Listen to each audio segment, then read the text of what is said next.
रतन टाटा यांचं ऑक्टोबर 2024 मध्ये निधन झालं। रतन टाटा यांनी या जगाचा निरोप घेतला। त्यानंतर मागे जो प्रश्न निर्माण झाला तो म्हणजे रतन टाटा यांचे वारसदार। रतन टाटा यांच्या संपत्तीमध्ये कुणाचा किती वाटा आहे आणि रतन टाटा यांची संपत्ती कुणाला किती मिळणार या सगळ्या गोष्टी चर्चेत यायला लागतात। आणि या सगळ्या गोष्टींवर असणारी प्रश्नचिन्ह आत्ताच काहीशा प्रमाणात सुटल्याचं बघायला मिळतं। त्याच्या मागचं कारण म्हणजे रतन टाटा यांनी लिहून ठेवलेलं त्यांचं जे मृत्यूपत्र होतं ते त्यांच्या 2 सावत्र बहिणी आणि टाटा ग्रुपचे जे काही मेंबर होते त्यांच्या देखरेखीमध्ये ते खोलण्यात आलं आणि त्याच्यामध्ये ज्या नावाचा महत्वाचा उल्लेख आहे तो म्हणजे मोहिनी मोहन।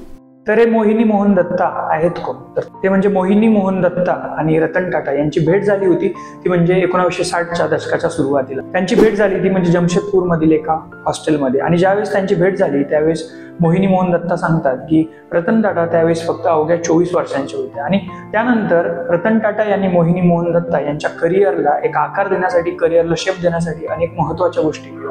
त्याचबरोबर मोहिनी मोहन दत्ता यांनी आपल्या करिअरची सुरुवात देखील टाटा ग्रुप मधनच केली आणि त्यानंतर त्यांनी पुढे जाऊन आपली एक ट्रॅव्हल एजन्सी त्यांनी सुरू केली जी की पुढे टाटा ग्रुपची जी हॉटेल चेन आहे त्याच्यामध्ये ती मर्ज झाली। आणि त्यामध्ये मोहिनी मोहन दत्ता यांची 80% जी हिस्सेदारी आहे ती त्यांच्या फॅमिलीची होती, तर 20% जी हिस्सेदारी होती ती म्हणजे रतन टाटा यांची होती। आणि कालांतरानं टाटा ग्रुपनं ही कंपनी एका दुसऱ्या फर्मला विकली, एका दुसऱ्या कंपनीला विकली। बट अगदी सुरुवातीच्या काळापासून मोहिनी मोहन दत्ता आणि रतन टाटा एकमेकांच्या संपर्कात होते। बट मोहिनी मोहन दत्ता यांचं टाटांच्या मृत्यूपत्रात आलेलं नाव आणि त्याचबरोबर नुसतं नाव मृत्यूपत्रात आलं नाही तर रतन टाटांच्या संपत्तीतला 1/3 हिस्सा हा मोहिनी मोहन दत्ता यांना देण्याचं त्यांनी रतन टाटांनी आपल्या मृत्यूपत्रात लिहिलंय। त्याचबरोबर रतन टाटांच्या 2 सावत्र ज्या बहिणी आहेत त्यांना देखील काही हिस्सा त्याच्यात देण्यात येणार आहे। त्याचबरोबर शंतनू नायडू याला देखील थोड्याशा प्रमाणात हिस्सा टाटांच्या संपत्तीतला मिळणार आहे। त्याचबरोबर रतन टाटा यांचा जो पेट होता, ज्यांचा जो कुत्रा होता,